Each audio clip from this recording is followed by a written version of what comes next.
My dad had various nicknames for me. He'd call me Fireball sometimes because I'd start little businesses.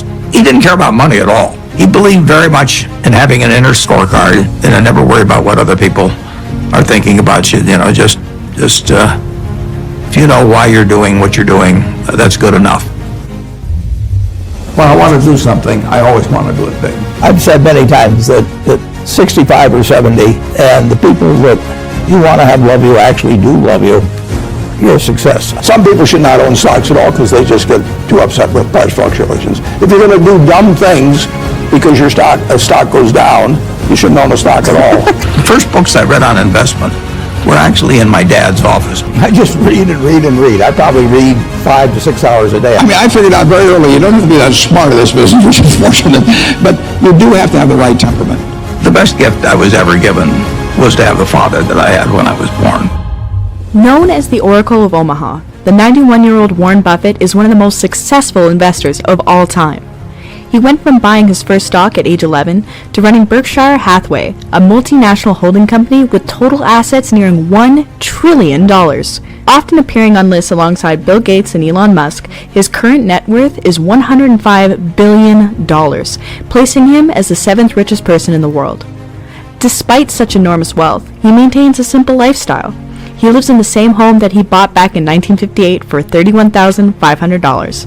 He makes his daily commute in his 2014 Cadillac XTS, often stopping by McDonald's for breakfast before heading into the office. So for someone with such a simple routine and more money than he could possibly spend, what makes him happy? I would have to be honestly say that what makes me happiest is what I'm doing. I know I'll win over time. That doesn't mean I'll beat everybody else or anything like that, but I mean, the game is very, very, very easy if you have the right lessons in your mind about what you're buying. I'm not buying stocks. I'm buying pieces of overwhelmingly American business. And I'm happy when that's happy, when I'm doing it. I'm happy when stocks are going down. I'm happier when stocks are going down because I can buy more of them with the same amount of money. I'd be happy if I was a farmer. I'd want farmland to go down so I could buy more acreage. You know, if I was, I mean, it just makes sense. The best boat you can have is your own talent. You know, I mean, they can't take it away from you. Inflation can't take it from you. Taxes can't take it from you. So, when I talk to students, I see these students and I tell them, you know, you're $1 million asset. I would pay you $100,000 to the MBAs for 10% of the earnings for the rest of your life. So that makes you $1 million asset. Now, if you can do something to increase that value 50%, if you can learn to communicate better verbally or in written form, and you become 50% more, that's $500,000 just by improving yourself. I mean, nobody can take that away from you. And so I urge everybody, you know, when I talk to them in high school about this and college, is just develop the habits. You've got the brain power, you've got the energy, but develop the habits of success and look around you at the people that you admire, you know, and list what makes you admire them compared to somebody else that looks equally strong or equally talented.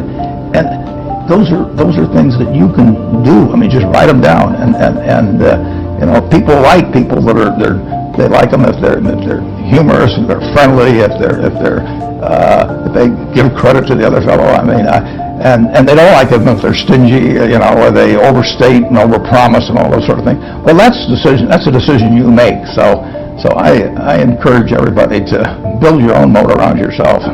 Accumulating such a large net worth doesn't happen if you're average at what you do. Clearly, Warren Buffett is at the top of the investing game. Here's some of his best investing advice. All you have to do is just buy a cross-section of America and then never listen to people like me or read the papers or do anything subsequently. They think that because you can trade, you should trade. You buy a farm, you buy an apartment house, you can't resell it tomorrow, and you know the cost of moving around. Now you get something handed to you, liquidity, you know, which is instant. You can sell, and the cost of doing it are pennies, you know, compared to other kinds of investment activity. So because they can so easily move around, they do move around, and moving around is not smarter than investing. By far the best investment you can make is in yourself. I mean, for example, communication skills. I tell the students that come that they're going to graduate schools and business and they're learning all these complicated formulas and all that. If they just learn to communicate better, and both in writing and in person, they increase their value at least 50%. I mean, if you can't communicate, somebody says, it's like winking at a girl in the dark. Nothing happens, basically. And you have to be able to get forth your ideas, and that's relatively easy. I did it myself. It's just hugely important. And if you invest in yourself, nobody can take it away from you. Well, I've advised is, the most important thing is really who you associate with. You want to associate with people that are better than you are. I mean, basically, you'll go in the direction of the people that you associate with, and you want to have the right heroes. You want people, if you want to emulate somebody, you better pick very carefully who you want to emulate. And obviously, you can't pick your parents. They're going to have an enormous influence on you, but you don't get a choice on that. But you get choices as you go down the line, and who you admire, who you want to copy, and the most important for most people in terms of that decision is their spouse. It's also important in terms of a partner in business, but the partner in life is the most important one. You want to pick a spouse that's a little bit better than you are, and then he or she, and you hope they don't figure it out too fast. I'll leave you with this metaphor Warren uses to encourage everyone to take care of themselves. I was in high school, almost a third as long as the country has been around. And when I was in high school, I really only had two things on my mind: girls and cars. and I wasn't doing very well with girls, so we'll talk about cars. But let's just imagine that when we finish, I'm going to let each one of you pick out the car of your choice. Sounds good, doesn't it?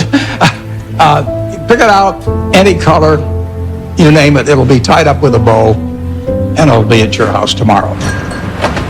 And you say, well, what's the catch? And the catch is that it's the only car you're going to get in your lifetime. Now, what are you going to do knowing that that's the only car you're ever going to have and you love that car? You're going to take care of it like you cannot believe. Now, what I'd like to suggest, you're not going to get only one car in your lifetime, but you're going to get one body and one mind, and that's all you're going to get. And that body and mind feels terrific now, but it has to last you a lifetime. You get exactly one mind and one body in this world, and you can't start taking care of it when you're 50. By that time, you'll have rusted out if you haven't done anything. So you should really make sure that you just remember that you just got one mind and body to get through life with and to do the most with it.